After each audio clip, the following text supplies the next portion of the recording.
Hi les amis, en fait c'est la suite de la première vidéo. Entre-temps, mon fils m'a appelé parce qu'il devait aller dans un magasin, donc je lui ai répondu. J'ai ma carte qui a été bloquée. Je ne sais pas pourquoi, j'ai de l'argent sur le compte, mais apparemment ma carte a été bloquée. Mon prêt immo vient de passer, donc je ne vois pas pourquoi ma carte est bloquée. Bon, sauf si, voilà, je ne sais pas. Bon, on verra ce qui va se passer. En fait, je subis tellement de choses, vous ne pouvez pas imaginer. Parfois, vous savez, avec toute l'oppression que je subis, parfois je me demande, mais comment est-ce que je fais pour tenir? Mais moi, j'ai l'appui de Dieu. Je crois que c'est ça qui me sauve. Parce que vraiment, avec tout ce que je subis, vraiment, c'est que si je devais simplement emmagasiner tout ce que je subis depuis des années, je vous rassure, même une autoroute qui relie l'Afrique à l'Asie, je vous rassure, non mais jamais, ce sera pas, on accumulera tout ce que j'ai subi, on n'atteindra jamais. C'est-à-dire que le cumul de ce que j'ai subi dépassera ça. J'ai subi chaque jour des oppressions et des oppressions. Quand ce n'est pas à la banque, ce sont des factures qu'on m'envoie à payer. Parfois, je me retrouve, dès que j'ai un peu d'argent sur le compte, il y a des gens qui cherchent tout de suite à me renvoyer des factures à régler. Quelquefois, ce sont des factures que j'ai déjà réglées. Je suis obligée d'appeler leur comptabilité pour qu'ils reçoivent l'argent que j'ai déjà viré. N'en parlons plus. J'ai un parking pas loin de chez moi, de ma maison. Donc, dans ce parking, c'est là où il y a ma voiture, ma New Beetle. Ouais, c'est ma voiture, la voiture que j'avais achetée en 2005.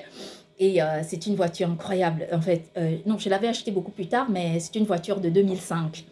Donc, c'est une New Beetle coccinelle qui est très belle. Vraiment, elle est parfaite, cette voiture. Et donc, puisque je vivais à Paris, je l'ai mise dans... J'ai acheté un parking pas loin. Je travaillais, donc j'avais la possibilité de payer un prêt IMO et de m'acheter un parking. Et donc, j'ai acheté le parking pas loin de chez moi ici. Donc, ma New Beetle est là-bas. Donc, j'ai cette voiture là-bas, cette belle voiture. Et donc, au moment où je devais changer les pneus, parce qu'à un moment donné, elle était restée... je sais pas, j'étais passée au contrôle... au contrôle technique, on m'a dit vous devez changer les pneus, équilibrer, tout ça. J'ai changé tout et c'était en quelle année? Je sais pas, une année, j'ai mis que des pneus Hankook, voilà. J'ai mis que des pneus. En fait, c'est une voiture qui tient la route. Hein. Genre, à un moment donné, on allait en vacances et on a fait Bologna, Bologna, Rome, Rome, la Dispoli Bologna. Bologna, on est passé par en Allemagne. Nous sommes arrivés en Hollande avec cette voiture. Elle tient la route. C'est top.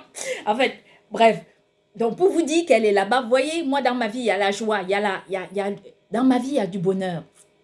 On m'oppresse pour rien. Je ne sais pas pourquoi on m'oppresse. Je ne sais pas. Je ne connais pas la raison pour laquelle on m'oppresse. Parce que je fais une vidéo, parce que j'explique des choses qui sont palpables pour tout le monde. Et voilà, c'est ce que je subis un peu. Donc, j'arrive pas à comprendre si c'était... Comment j'arrive à trouver la force pour subir toute cette oppression comme ça qui est sur moi. Les gens m'accusent de me dire, ah oui, si elle a fait les cheveux comme ça, c'est parce que j'en ai marre. Oh mon Dieu. Regardez comment mes cheveux sont quand je ne connaissais pas les codes et les couleurs. Je vais vous montrer quelques photos parce que quand on m'oppresse, ce sont des photos à moi, des photos d'identité que je garde. Voilà, ça c'est une photo à moi, comme ça que je vous montre. C'est une photo d'identité, je n'étais pas très jolie dessus. Et ça c'est la coiffure que j'avais. Avant que je n'avais que de longues mèches. Je ne faisais jamais des coiffures courtes. Ça c'est une photo quand mon fils était tout petit. Regardez, ça c'est mon fils. J'ai encore d'autres photos. Ça c'est une photo à moi, comme ça c'est encore une photo d'identité que j'avais faite, ça fait des années. Il y a des années. Donc, je vous montre encore d'autres photos pour que vous puissiez comprendre que l'oppression que je subis aujourd'hui, en fait, je ne sais pas. On veut simplement que me dire, coiffe-toi comme ça, fais ceci. Bon, je voulais vous montrer la photo de ma Navigo, mais je ne la trouve pas parce que Parce que ma Navigo est dans mon sac et je ne vais pas arrêter la vidéo. Elle est déjà beaucoup trop longue. Et sauf les gens qui s'intéressent vraiment à moi auront envie de regarder. Mais ce que je vais dire, c'est que ce qu'on me demande aujourd'hui, quand je regarde cette photo que je vous ai montrée, j'ai fait cette photo il y a des années de cela. Il y a des années. Je me suis toujours coiffée comme ça. Avant, j'avais tout le temps des cheveux longs. Tout le temps. Enfin, des cheveux. Perruque, extension, qu'importe. Mais à chaque fois que je fais quelque chose, en fait, il y a des gens qui s'arrangent comme ça à m'oppresser. Parce qu'en fait, ça les arrange. Ça leur convient de m'oppresser, de me ridiculiser, de dire oui, elle a fait telle coiffure, alors c'est pas non. Si je me fais blonde, on va dire elle s'est faite blonde. Si je... Ainsi de suite, on va faire ça. Par exemple, là, aujourd'hui, ok, mon fils n'a pas encore de BTS. Certes qu'il a fait la demande quand il se faisait, tard, mais en réalité, il n'a pas encore, il n'a pas encore il n'a pas encore de lycée, de BTS, donc il est encore à la maison, peut-être à cause de des coupes de mes cheveux. Récemment, nous avons appelé le rectorat, il y a quelques jours, et au bout de 6 minutes 12, ils ont raccroché le téléphone. Autrement, la dernière fois, quand en fait mon fils avait appelé un lycée, et on lui a dit « Ah non, non, il faut prendre la porte à gauche », ils ont raccroché. Je ne sais pas ce que ça veut dire, mais tout ce que je veux dire, c'est que moi, je suis droitière, c'est que je fais des choses dans la justice et dans l'équité. Donc, pour moi, il est juste dans dans la vérité, quoi. Il est juste hors de question qu'on me dise de faire ci ou de faire ça, alors que logiquement, ce n'est pas ce qu'il faut. Donc, je voulais terminer avec ça pour vous dire un peu ce qui se passe avec ce chiffre 9. Donc, prenons un peu l'addition. Prenons un peu le cas de l'addition. Si vous prenez, alors pour l'addition, j'ai appris il y a quelques jours, si par exemple vous faites 9 plus par exemple plus 1, vous allez trouver 10. Mais si vous réduisez, vous allez trouver encore 1. Ça, c'est dans le cas de l'addition. Prenons encore 9 plus 2. Ça nous fait 11. Si vous réduisez, vous allez trouver 2. Ça, c'est le cas de l'addition. Prenons le cas de la soustraction. Si vous faites 9 moins 1 égale à 8.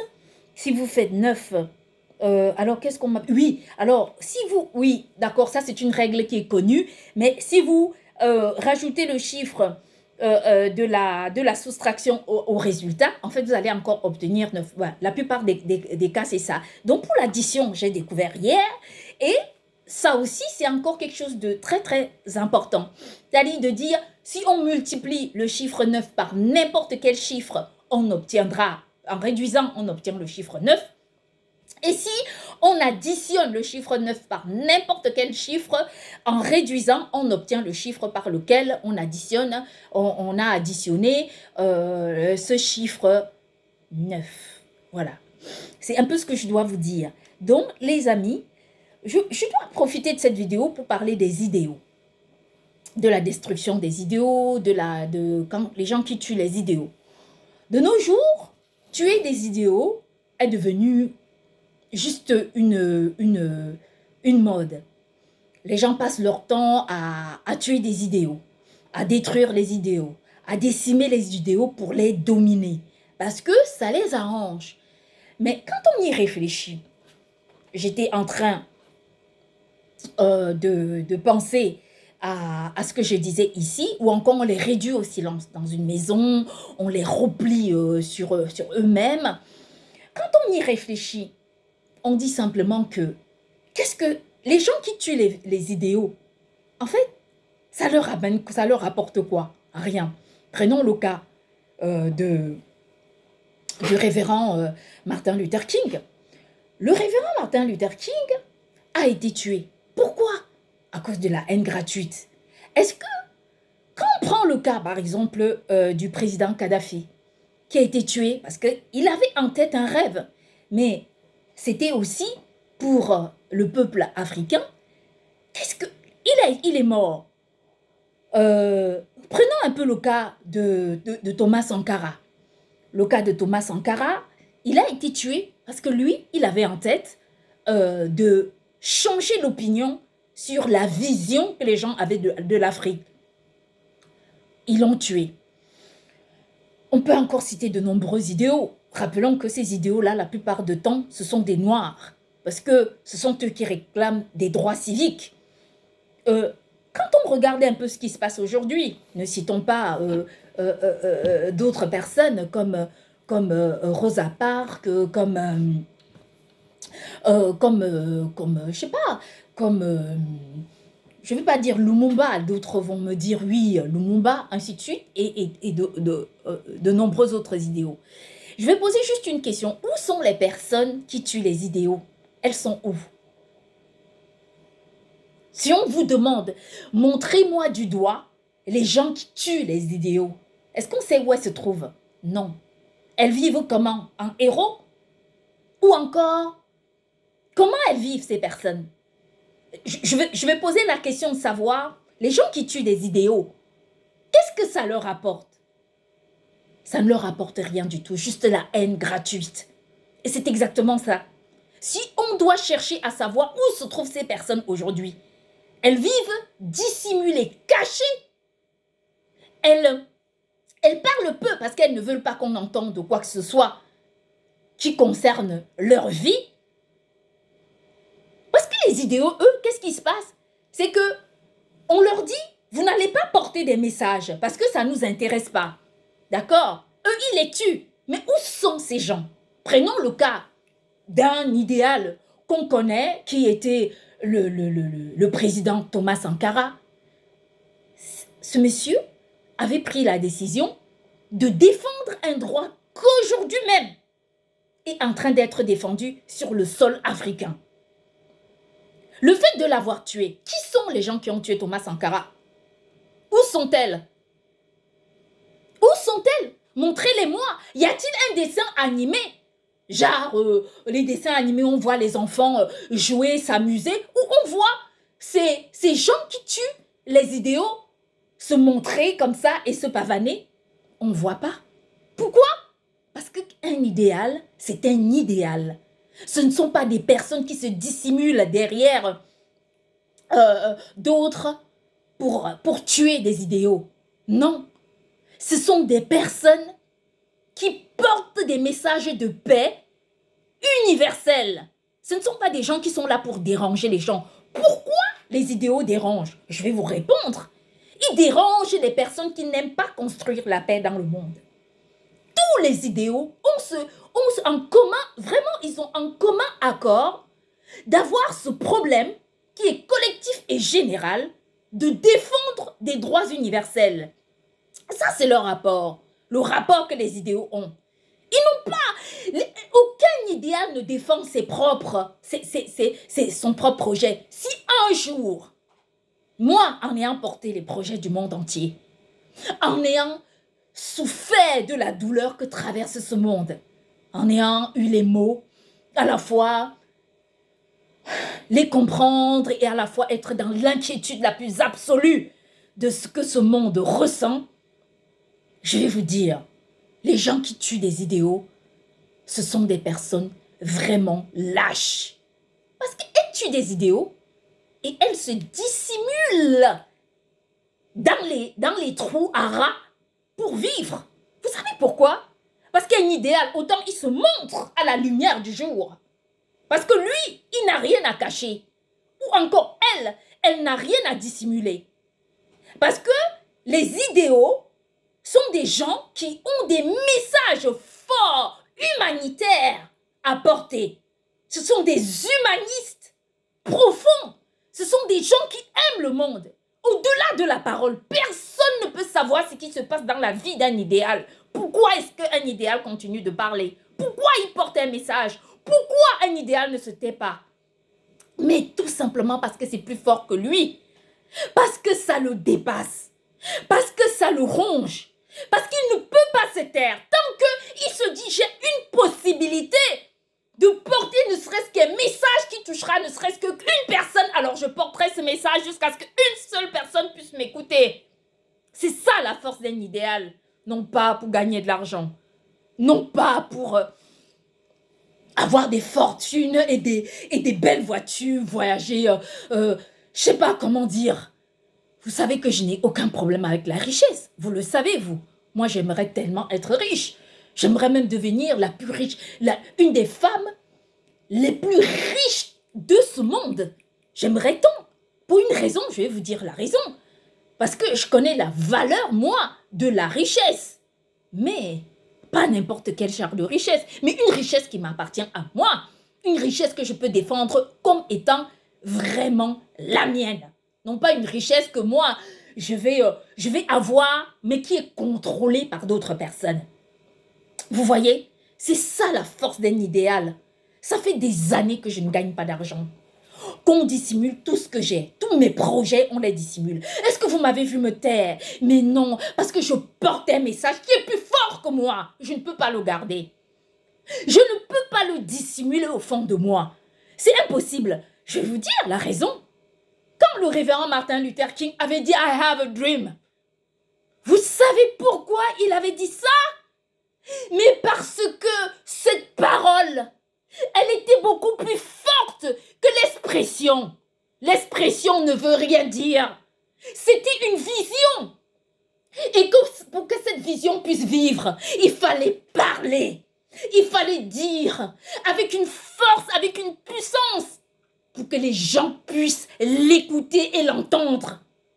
Parce qu'un idéal, parce que les idéaux sont des gens qui sont des visionnaires, qui sont des constructeurs et des constructrices de l'avenir du monde. Quand on tue un idéal pour prendre sa place, on ne peut jamais prendre la place d'un idéal. Parce que tout le monde ne peut pas porter un message divin. C'est impossible. Tout le monde ne peut pas. Parce que les personnes qui sont des idéaux et des idéales, ce sont des gens qui sont préparés depuis leur tendre enfance à porter un message. On ne sait pas pourquoi ni comment. Mais les messages divins sont diffusés de cette façon. Quand on est obligé dans un monde de donner des explications pour un chiffre, naturellement, on tombe trop bas. Mais on est obligé de le faire pour nous justifier, pour que les gens puissent nous entendre et nous comprendre. Un idéal, ce n'est pas quelqu'un qui connaît tout, qui sait tout, il comprend tout. Mais c'est une personne qui est dans la capacité d'entendre une voix divine qui vient lui dire « Parle !» Parce que je veux qu'on t'entende. Parce que je veux qu'on t'écoute. Parce que quand on prend un livre dont on ne sait pas comment on a fait pour l'écrire, on ouvre ce livre-là et on s'en rend compte qu'on tombe à une page. Et on demande combien de personnes tombent chaque jour à cause des messages des idéaux. Et pour quelle raison? On ne peut pas nous donner la raison. Ce sont des personnes qui meurent gratuitement. Ce sont des personnes qui partent de ce monde gratuitement.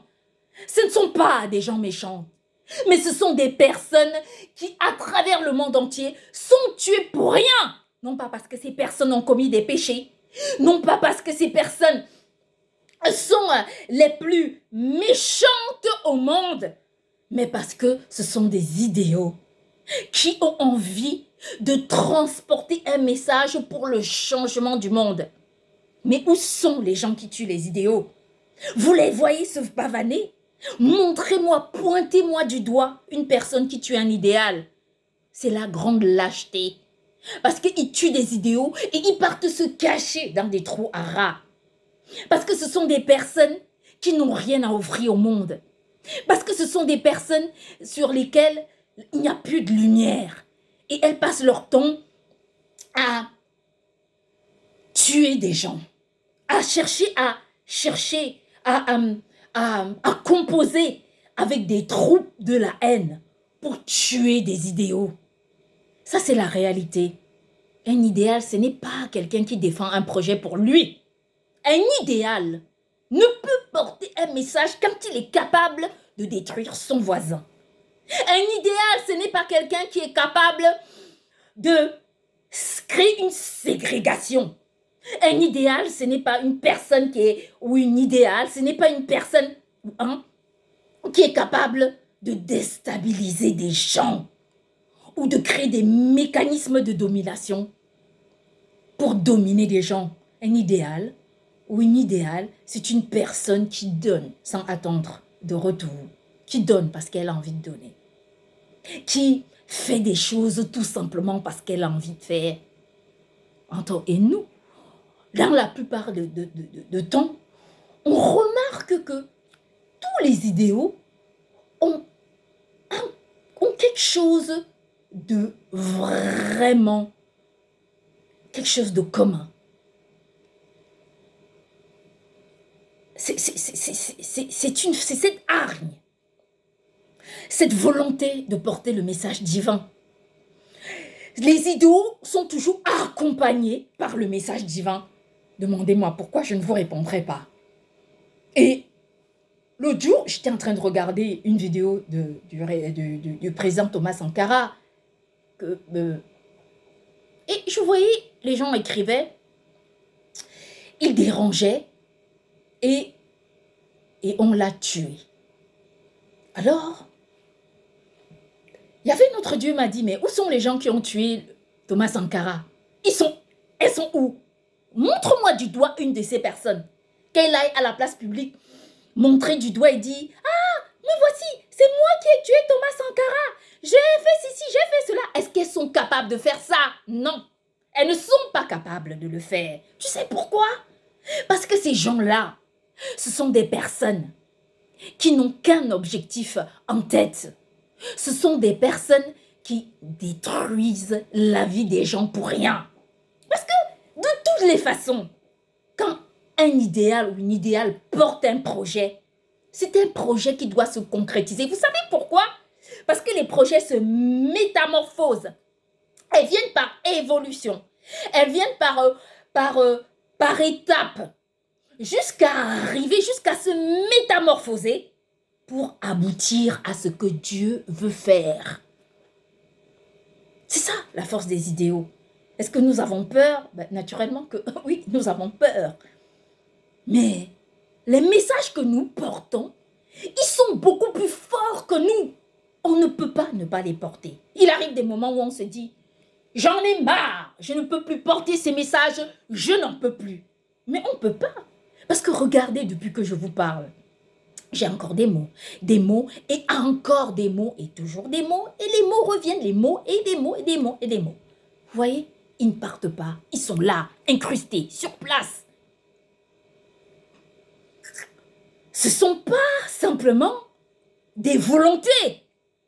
Il y a plein de gens qui disent, ah oui, mais comment on va faire pour être comme elle? Mais il n'y a pas de comment faire. Il n'y a que, ce n'est pas à nous de vous dire comment. Mais il y avait notre Dieu, il est le seul à savoir dire comment. Nous-mêmes, est-ce qu'on est capable? Est-ce que nous pouvons? Est-ce que nous savons d'où nous vient la voix pour prendre un ordinateur et écrire autant de livres? Autant quand on les écrit? Quand on les écrit, est-ce qu'on sait comment? On ne sait pas. On ne sait pas. Et là, celui-là, les autres, ils sont encore plus volumineux. Encore plus volumineux. Ça, c'est une réalité. Donc, quand on regarde un peu ce qui se passe aujourd'hui dans le monde entier, on regarde cette phrase négative, on se dit Dieu va positiver. Nous ne sommes pas là pour déranger les gens. La plupart des temps, les gens qui disent qu'on dérange, vous savez ce qu'elles font? Elles font leur propre projet avec nos concepts. Je vous rassure. Leur projet, c'est avec nos concepts. On m'a dit que si j'ai commencé à écrire en 2021, c'est parce que il y avait une sorte de secte qui m'avait donné quoi que ce soit. Moi, j'ai dit, j'ai commencé à écrire Le Prince et la vallée du Cocomero. Dans les années, je ne sais plus, comme j'étais en train de vous citer dans la première vidéo. Dites-moi un peu, où étaient ces ordinateurs-là, ou encore l'intelligence artificielle, ou quoi que ce soit? Il n'y en avait pas. Pourtant, j'ai écrit Le Prince et la vallée du Cocomero. Vous voulez que je vous dise quand j'ai écrit ce livre? Je n'avais même pas besoin de faire des recherches. Je me suis basée sur mon histoire que je voulais raconter. Et donc, je me suis basée sur le fait que mon fils aimait beaucoup manger du cocomero. Et j'ai écrit tout ce livre. Ça, c'était l'idée initiale. Et avec le temps, en écrivant, je suis arrivée à ce temple, à cette vallée, ainsi de suite. Ou sur la colline, il y avait ce temple-là où les personnes de toutes les religions venez prier. Donc, pour moi, quand je vous explique les choses aujourd'hui, j'ai juste envie de vous dire que quand j'avais écrit ce livre, je vais vous raconter quelque chose qui s'était passé pour que vous puissiez savoir que c'est vrai. Il y a eu un temple qui avait été inauguré en Allemagne, qui était le temple des 3 religions. Je crois que ça s'appelle comme ça. C'est vrai en plus. Je vous rassure que un jour comme ça, j'allume Internet et je vois une inauguration de ce temple-là. Je me dis, mais c'est mon concept ça. Et c'était l'année qui suivait le moment où j'avais écrit ce livre. Et donc, à cette inauguration, il y a un jeune métis qui était là. Et ce jeune-là, c'est fou parce que quand j'avais regardé ce jeune, je l'avais regardé comme ça et je me suis dit, oh, qu'est-ce qu'il est beau ce jeune. C'est fou.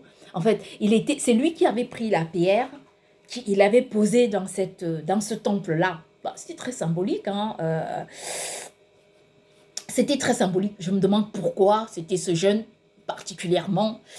Et qu'importe les raisons, bah, il était métis, un peu mulâtre, quoi. En fait, bref, il était clair de peau. Et donc, je m'étais demandé pour quelle raison. Donc, vous voyez, avec l'inauguration de ce temple, juste quand j'avais écrit le prince et la vallée du Cocomero, et on voit dans certains castings des princes qui coupent le Cocomero, qui coupent comme ça des Cocomero, en fait. On se pose la question de savoir jusqu'où mène ce mécanisme qui passe le temps à détruire le monde et à retarder la volonté divine. Voyez-vous, les gens qui tuent les idéaux, quand on les regarde aujourd'hui, elles vont se dire « Ah, tel idéal a été tué ». Et alors nous, mais quand on regarde leur vie, certaines personnes vivent sous des coups d'oppression, des procès, des retardements, des destructions. Les idéaux sont les idéaux. Ils peuvent les tuer. Ils peuvent leur faire du mal. Mais nous, quand nous portons un message, ce n'est pas un message destiné à une personne, mais c'est un message qui est destiné au monde entier. Un message qui est écouté par de milliards de personnes.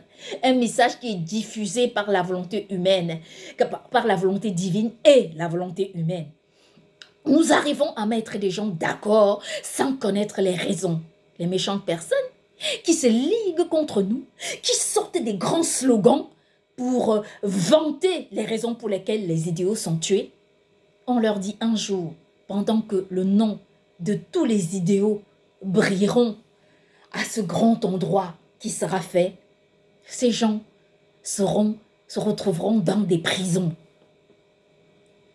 dans des cachots à rats. Je vais vous dire, parce que quand Dieu m'a parlé de ça, j'ai eu un courage fou.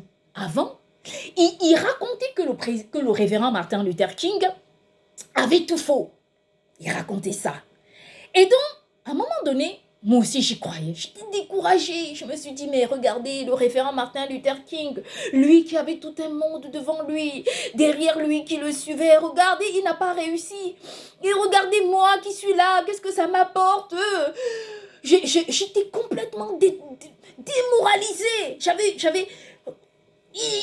disait qu'il avait échoué, le révérend Martin Luther King. Et moi, j'étais complètement mal. Et je disais qu'ils avaient raison. Je pleurais, j'étais mal. Et il y avait notre Dieu m'a dit, mais en quoi le révérend Martin Luther King a échoué? Je dis, mais il a échoué. Il m'a dit, mais il n'a jamais échoué. Je dis, ah bon? Il me dit, mais attends, je t'explique. Le révérend Martin Luther King a porté des messages qui aujourd'hui ne sont plus considérés simplement comme des messages, mais sont considérés comme étant des personnes qui marchent au milieu du monde entier. J'ai dit, comment ça? Il me dit, est-ce que tu regardes ce slogan « I have a dream » ? Quand on regarde tous les mouvements de paix à travers le monde, on voit quoi? On ne voit pas ces oppresseurs. On ne voit pas ces gens qui nous tuent. On voit les photos du révérend Martin Luther King Ce ne sont pas les billets de banque qu'on voit. Ce ne sont pas des lingots d'or. Ce n'est pas la domination. Mais on voit la photo d'un homme accroché quelque part. Et quand on le regarde, on se rappelle que oui, il a porté un message. Et son message n'est pas resté inconnu, il a été compris. C'est ça la force d'un idéal. Dieu me dit, il a échoué où? Est-ce que le rêve du révérend Martin Luther King ne s'est pas réalisé? J'ai dit, il s'est réalisé. Il a dit, et alors?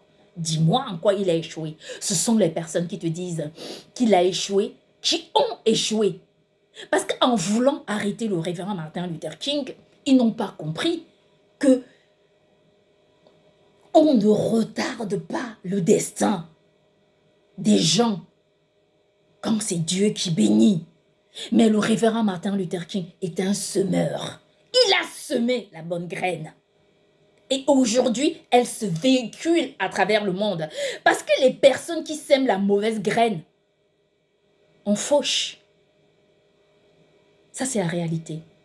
On fauche la mauvaise graine.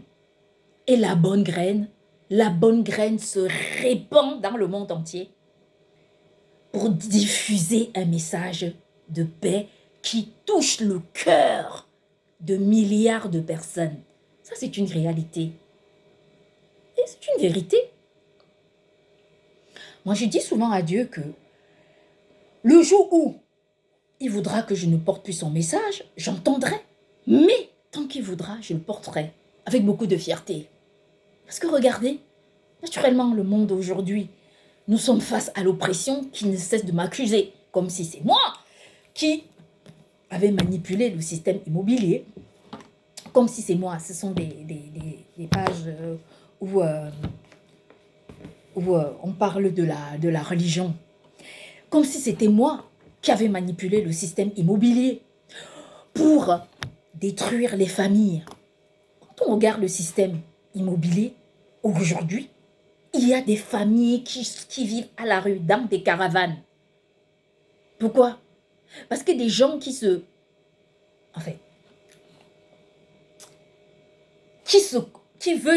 en fait se considérer comme des idéaux, ont fait le choix de minimiser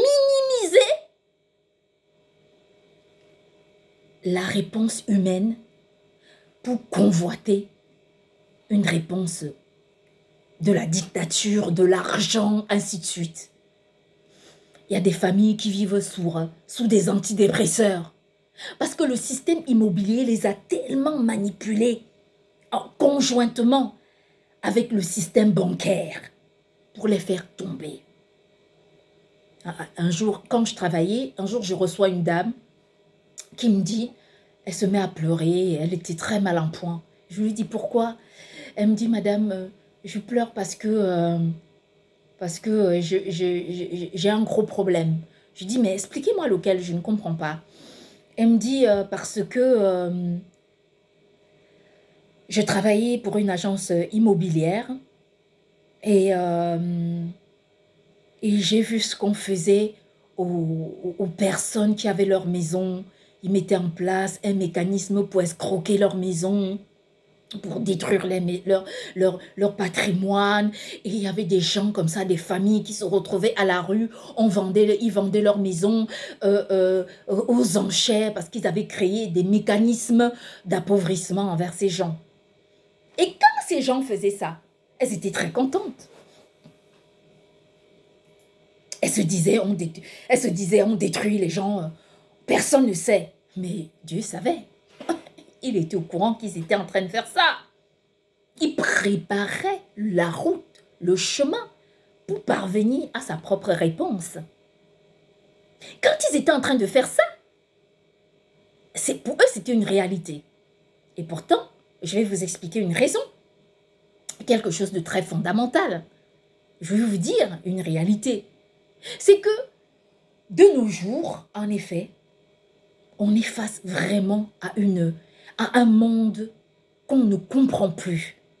Je vais m'arrêter ici parce que j'ai en fait mon fils qui est en train de m'appeler, donc je ne vais pas poursuivre la vidéo. Mais la seule chose que je dis, c'est que Dieu nous garde. Et que, où que vous soyez, qui que vous soyez, si un jour vous portez en vous la reconnaissance du message du révérend Martin Luther King, de Thomas Sankara ou encore de tous ces présidents dans le monde entier qui luttent pour la cause même de la véracité. Je vous en supplie, portez ces messages, diffusez-les de façon même individuelle. Regardez, il n'y a personne avec moi ici. Mais pourtant, je ne m'arrête jamais de vous parler. Pourtant, mon message a touché plus d'un. Qu'importe, nous sommes tous dans la même situation. Le monde est en train de réagir exactement de la même façon partout. Nous ne sommes pas dans des cas isolés. Dieu s'est déchaîné dans le monde. Et tous les enfants du monde aujourd'hui subissent.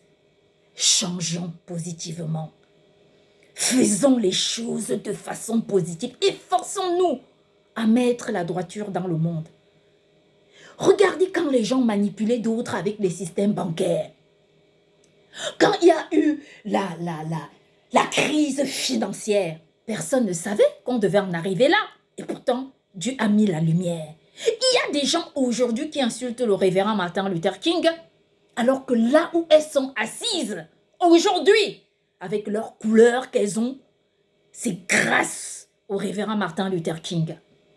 Rappelons-nous que le message d'un idéal, ce n'est pas pour détruire les gens, mais c'est tout simplement pour aider ces gens-là, toutes les personnes, à évoluer.